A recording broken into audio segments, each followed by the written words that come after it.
We choose to go to the moon.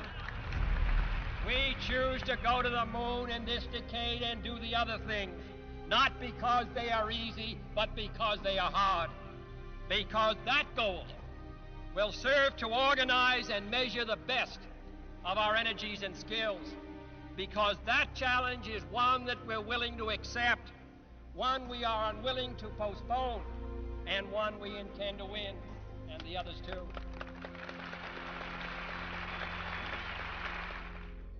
Momentous, most memorable thing that I can recall about that particular day was the opportunity while my two friends here were being put into the spacecraft to stand alone by myself out there and look at the rocket and the quietness and see the sun come up and the waves rolling in and the evidence of the millions of people watching, but nothing specific, and just so quiet, and to realize that indeed such a contrast was going to take place, all the frantic activity preparing the rocket, but it was so quiet up there for me personally, and that in a very few moments we were going to be departing in a great roar and off for a momentous event. I thought we had a 90% chance of getting back safely to Earth on that flight, but only a 50-50 chance of making a successful landing on the first attempt. There's so many unknowns in that descending from lunar orbit down to the surface that had not been demonstrated yet by testing.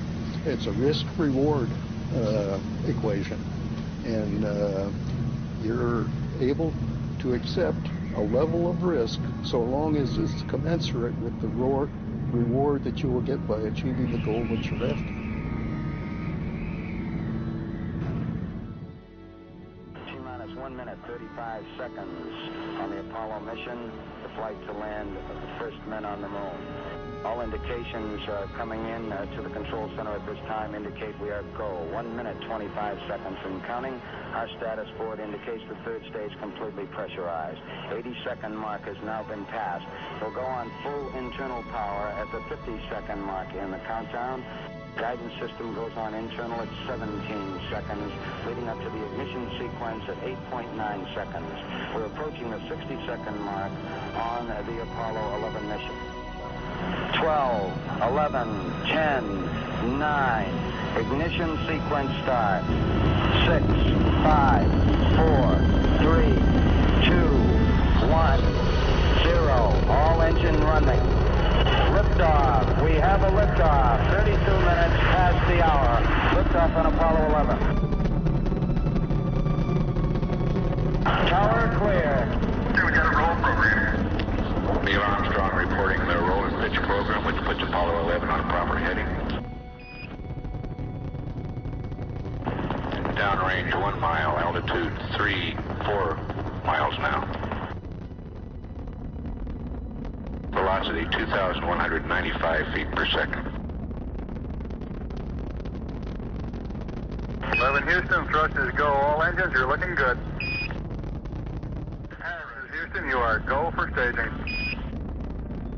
Tower's going. Roger, tower. Inboard cutoff. Inboard engines out.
40 feet down, 2.5.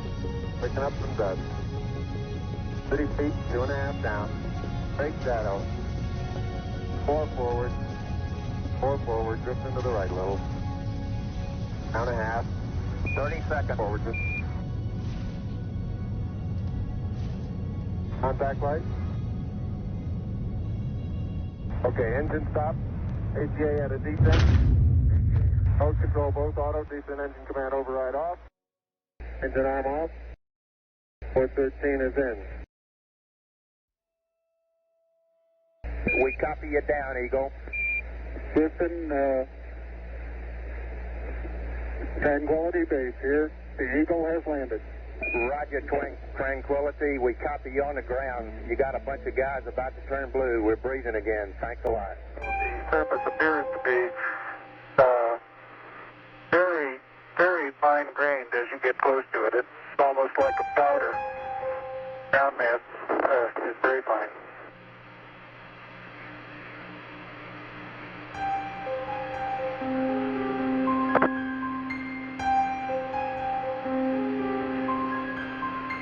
And step off the land now.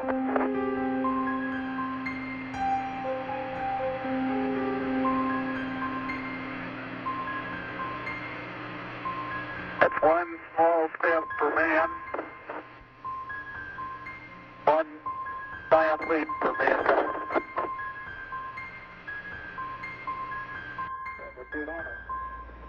Go ahead, Mr. President. This is Houston out. Hello, Neil and Buzz. I'm talking to you by telephone from the Oval Room at the White House. And this certainly has to be the most historic telephone call ever made. I just can't tell you how proud we all are of it. For every American, this has to be the proudest day of our lives. And for people all over the world, I am sure they too join with us in recognizing what an immense feat this is.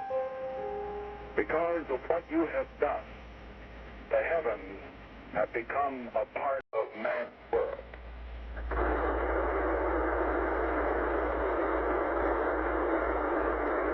Beautiful.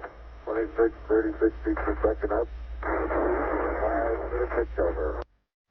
I believe that this nation should commit itself to achieving the goal before this decade is out of landing a man on the moon and returning him safely to the earth.